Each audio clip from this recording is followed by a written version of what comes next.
이제 이 녀석들의 각각의 역할을 나눠서 볼 건데 명사 수식부터 한번 알아보겠습니다. 자, 그래서 3번은 역할이라고 합니다.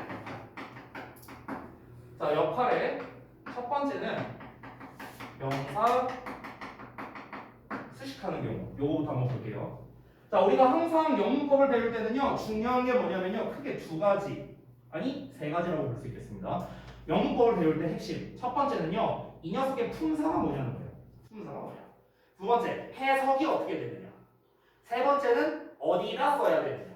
이렇게 세 가지예요. 다시 한번 보다. 품사가 뭐냐. 형용사고요. 두 번째, 해석이 어떻게 되느냐. 이렇게 해석이 되고요. 마지막 세 번째, 어느 자리에 써야 되느냐. 그 자리가 중요하겠죠. 자, 우리가 일반적으로 형용사가 명사를 꾸며줄 때는요, 앞에서 뒤로 꾸며주는 게 기본 원칙입니다. 예쁜 소녀라고 할 때 우리가 pretty girl이라고 하지 girl pretty라고 하진 않잖아요. 그래서 기본적으로는 앞에서 뒤로 꾸며주는데 이 분사 같은 경우는 거꾸로 뒤에서 앞으로 꾸며주는 경우도 있어요. 그에 대해서 자세히 한번 보겠습니다. 자, 일단은 기본적으로 이제 두 가지 사례로 나눌 수 있겠는데 여기 아래다가 괄호 1번으로 쓸게요.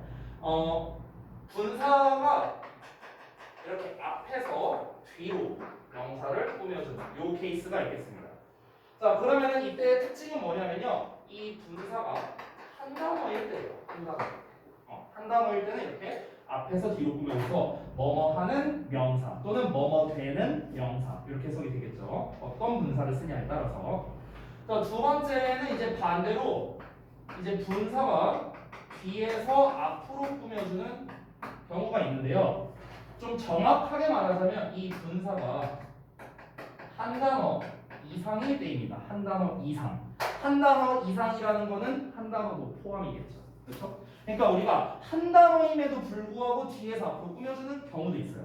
그런 경우도 있습니다. 근데 일반적으로는 이제 두 단어 이상이 이제 많이 나오겠죠. 그러면 선생님, 이 한 단어 이상이라는 게 좀 구체적으로 뭡니까? 헷갈릴 수 있겠죠. 그래서 이거를 좀 구체적으로 써주자면 현재 분사냐 과거 분사냐에 따라 조금 달라요. 뒤에 오는 게 좀 다릅니다. 어떻게 되냐면, 자, 현재 분사 ing의 경우에는요, 일반적으로 뒤에 목적어와 함께 옵니다. ing 플러스 목적어 이렇게 같이 오고요. 과거 분사 pp의 경우에는 뒤에 뭐가 많이 오냐면 전치사의 명사와 함께 나옵니다. 일반적으로 가장 많이 나오는 게 by 목적격이겠죠. 우리 수동태 할 때 배운 것처럼요. 됐어요? 그래서 가장 일반적으로 많이 나오는 패턴이 이렇게 되겠다. 자, 그래서 그 예문을 좀 볼 건데 책에 있는 기준으로 예문을 좀 볼게요. 자, 잠깐 보시면 책에 있는 예문이 좀 괜찮은 게 있나? 앞에 있는 거를 좀 먼저 보자면 요거를 좀 한번 볼까요? Did you see a running dog? 잠깐만요. 이 쓰는데 좀 시간이 오래 걸리니까 여기다 쓸게요. 아이고. 뭐야? 잠깐만. 자, 이렇게 되는데 여기 있는 예문을 우리 좀 판에 맞춰보자. 이렇게. 자, 그래서 보시면은 여기서 Did you see a running dog 했을 때 이 run이라는 한 단어가 뒤에서 앞으로 수식하고 있는 걸 확인할 수 있겠죠. ing 형태니까 뭐뭐 하는 또는 뭐뭐 하는 중임 이걸로 해석하면 돼요. 그래서 Did you see? 너는 보이느냐? 달리고 있는 멍멍이. 됐어요? 달리고 있는 개를 봤니? 이렇게 해석이 되는 거죠. 자, 반대로 이번에는 이제 뒤에서 앞으로 꾸며주는 이제 PP형을 쓰는 경우를 한번 볼게요. 여기 책에 있는 예시를 그대로 가져오겠습니다. 자, 그러면은 PP형을 쓰는 경우는 이렇게가 있겠네요. 자, I received a letter written in English 이렇게 나왔는데 잘 안 보이니까 여기에 살짝 지울게요. 자, 여기서는 어떻습니까? received a letter written이 나왔어요. written은 과거분사형이죠. 그래서 뒤에 뭐가 나왔습니까? 전치사에 명사 나온 거 확인 가능하죠? 제가 지금 쓴 것처럼요. 그래서 이 덩어리가 이렇게 뒤에서 앞으로 꾸며주고 있다. 해석할 때는 뭐뭐 해지는 뭐뭐 된 뭐 이렇게 해석하면 되니까 나는 편지를 받았는데 영어로 써진 편지 이렇게 해석을 하면 되겠죠. 됐나요? 자, 그래서 기본적으로는 이렇게 명사를 수식하는 역할을 한다라고 볼 수 있겠습니다. 자, 그러면은 이제 명사 수식의 경우가 아니라 이제 보어 역할하는 경우를 한번 보도록 할게요. 여기 좀 지우고. 자, 동그라미 2번. 여러분 참고로 그 이제 배치 테스트 하실 때요. 얘네들에 대한 각각의 예문 있죠, 예문. 예문을 하나씩 한번 좀 써주시면 좋을 것 같아요. 배치 테스트 하실 때. 알겠죠? 한 개씩만. 자, 두 번째는 이제 보어 역할. 자, 보어 역할하는 경우는 당연히 이 형식 또는 O 형식에서 쓰이는 녀석이겠죠. 이 형식이나 O 형식. 그래서 그 형식을 나눠서 좀 보여드리도록 할게요. 얘 같은 경우는 이제 어느 자리에 쓰느냐를 제가 지금 보여드렸죠. 명사를 기준으로 한 단어면 앞에다가, 두 단어 이상이면 뒤에다가 이렇게 위치를 알려줬습니다. 자, 보어라는 거는 결국에는 다시 한번 이 형식과 O 형식이니까 두 가지 사례를 말씀드릴게요. 첫 번째, 이 형식 구조. 이 형식 구조면 당연히 주어, 동사, 보어 이렇게 나올 텐데 그러면 보어 역할을 하는 거니까 당연히 요 자리에다가 쓴다라고 볼 수 있겠습니다. 요 자리에다가 이제 뭘 쓰는 거야? ing나 pp를 써주면 되겠죠. 정말 쉽게 예시를 하나 써보자면요. 만약에 우리가 it is surprising 뭐 이런 식으로 쓸 수 있겠죠. it is surprising 비슷하게 I am surprised 뭐 이런 식으로 표현할 수 있겠죠. 그럼 지금 여기에 나와 있는 surprising, ing, surprised, ed형 이런 게 전부 다 뭐예요? 다 분사가 보어 역할을 하고 있는 겁니다. 이 각각 비동사에 대한 보어 역할을 하고 있는 거죠. 자, 우리가 이런 경우에는 똑같습니다. ing는 뭔가를 하는 거고요. pp는 뭔가를 당하는 거예요. 그렇기 때문에 위에 거는 그것이 놀래켰다가 되는 거야. 그것이 놀래키는 거야. 놀라게 하는 겁니다. 놀라게 하는 거. 됐어요?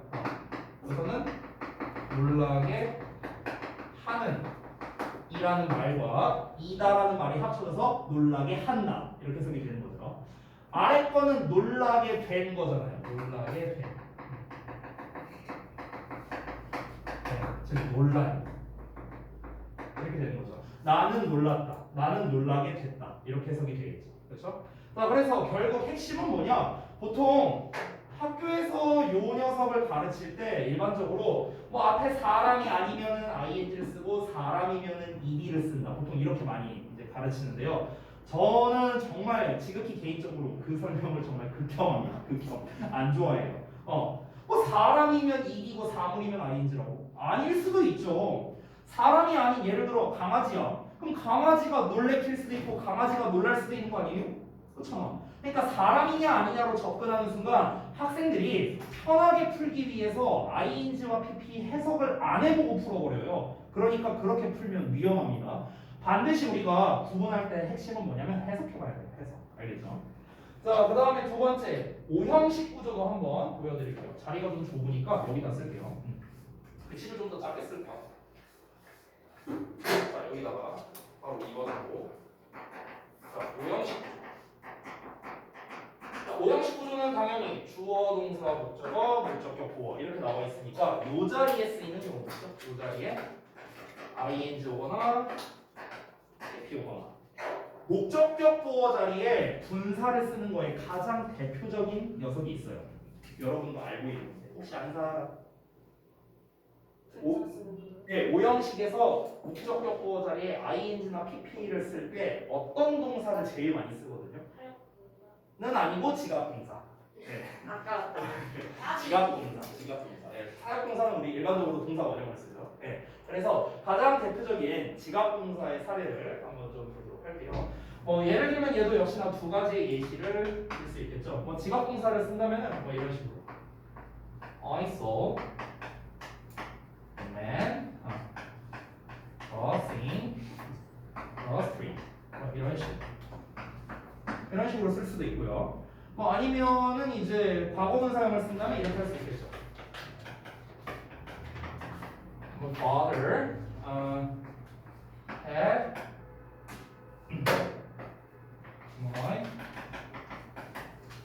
my bicycle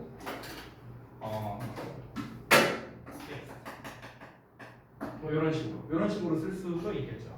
자, 그래서 지금 각각 보면은 여기에서 crossing the street, crossing이라는 형태 그리고 fixed ed 형태로 나와 있죠. 각각 현재 분사와 과거 분사가 나와 있습니다.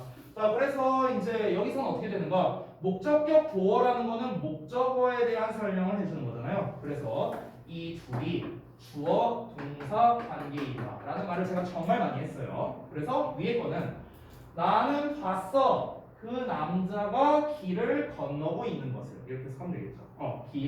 남자가 길을 건넌다. 주어 동사처럼 해석이 된다는 거. 아래 거는 My father had my bicycle fixed. 여기서는 had라는 사역 동사를 제가 썼습니다. 그래서 우리 아빠가 내 자전거가 수리되게 했다. 이렇게 하면 되겠죠. 수리되게. 내 자전거가 수리된다. 이런 식으로 수리가 되는 과거분사 수동으로 해석이 된 걸 확인할 수 있겠습니다. 자, 그래서 이제 우리가 이렇게 두 가지로 나눠서 역할을 봤는데 다시 한번 말씀드리지만 보통 이 보어에 대한 녀석은요 일반적인 그러니까 오형식 구조는 특히나 이렇게 일반적으로는 시험에 잘 안 나오고요. 요 정도는 시험에 나와요. 요 정도. ing 쓸래, ed 쓸래 이런 식으로 구분하는 문제가 나올 수 있다. 이 정도가 되겠고요.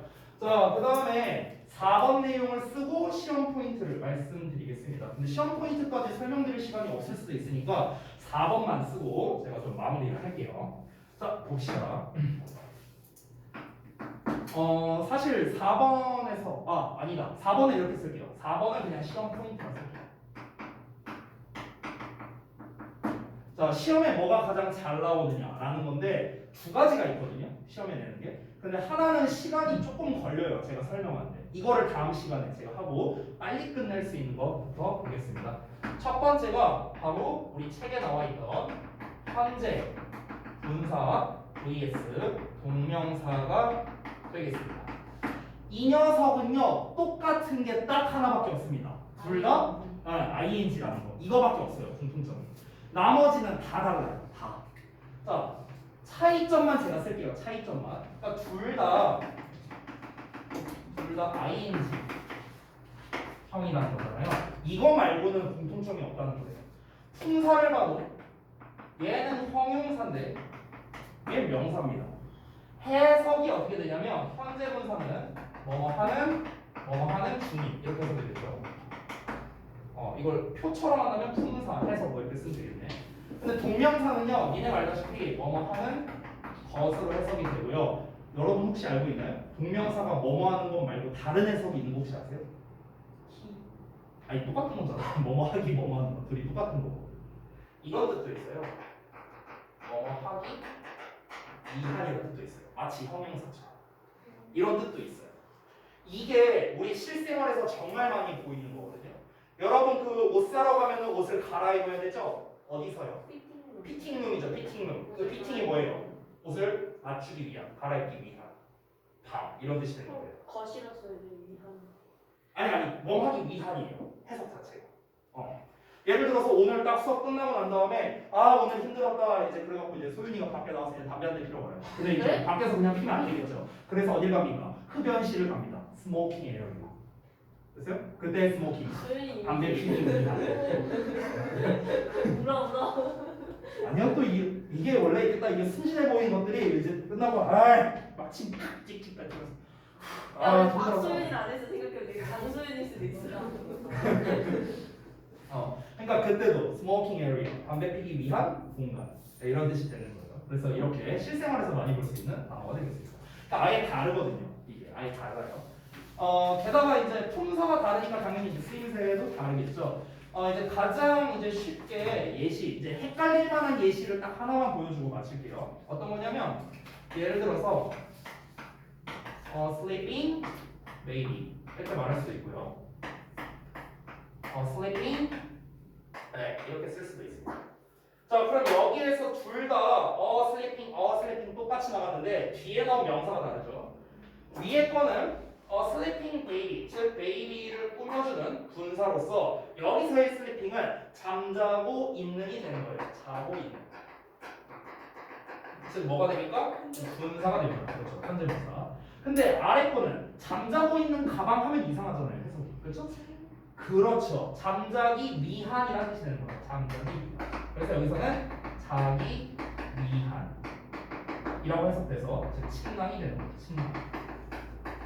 그래서 여기서는 뭐가? 동명사로 쓰였다 라는 걸 알 수 있어요. 자, 그러면은 이제 우리가 중요한 게 뭐냐? 이걸 어떻게 구별하냐가 중요하잖아요. 구별법은 아주 쉽습니다. 어떻게 하면 되냐면 ing가 나오잖아요. 그러면 이걸로 해석해 보세요. 이거로 해석. 요거. 이 뭐뭐 하는 중인으로 해석해 보시면은 답이 나옵니다. 아주 간단해요. 자, 잠자고 있는 아이. 말 되네. 분사야. 잠자고 있는 가방. 말 안 되네. 동명사. 이렇게 하면 되는 거예요. 쉽죠? 그러니까 하고 있는으로 해석해서 결론이 이거예요. 뭐뭐 하고 있는으로 해석을 해본 다음에 이게 말이 자연스럽다. 그러면은 분사가 되고요. 이 해석이 부자연스럽다. 그러면 동명사예요. 됐나요? 이렇게 간단하게 볼 수 있겠습니다. 됐죠?